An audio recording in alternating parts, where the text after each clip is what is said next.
राज्य में बन्या स्थिति नहीं वर्तमान प्रेसमिट करुछंती मंत्री सुरेश पुजारी सीधा रखा प्रेसमिट आमर जो व्यवस्था अच्छी से व्यवस्था आम घर भांगीगला कि फसल नष्ट होगा तार क्षतिपूरण दे पार कि जीवनटा अमूल्य तो जिते प्रशासनिक अधिकारी मैंने अच्छा से एनश्योर करती जे जिते पानी घेर अच्छा से किमिति परसुएसन करी बुझेक मनईक आम रिलीफ सेंटर को आनी पुलिस प्रशासन काली डायरेक्टर जनरल पुलिस उपस्थित थे सबू पुलिस स्टेशन को निर्देश दिखाई लोक जो घर छाड़ी रिलीफ सेंटर को जी गाँव में घर संपत्ति सुरक्षित तार दायित्व पुलिस नब पेट्रोलिंग व्यवस्था है जो जगह पानी नहीं जो जगह पानी अच्छी से अग्निशम विभाग अधिकारी माने बोट नहीं उपस्थित अच्छा से दिगरे दृष्टि देवे तेणु जीवन रक्षा हूँ सबुठ बड़ दायित्व आपण जो मैंने रिलीफ सेंटर को आसुँच से मानवीय सुविधा सुजोग देवाई प्रयास करूँ जोटा स्वाभाविक भाव में घरे थे लोक पाते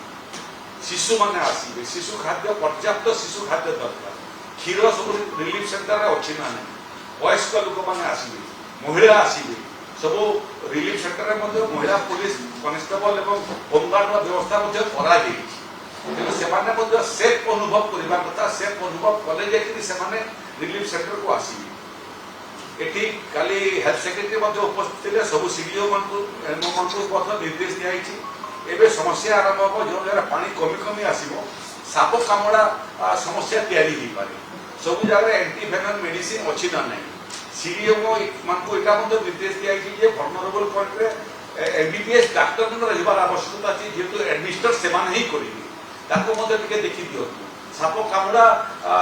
समस्या आपको न आसो जदि भी आसला घंटे भितर केमी आम एंटीवेनम मेडिसिन एडमिनिस्टर कर से बाबद देखी दिखाँ घर जदि भांगी लोक फेरवाटा आरंभ कर सब जिले में महजूद अच्छी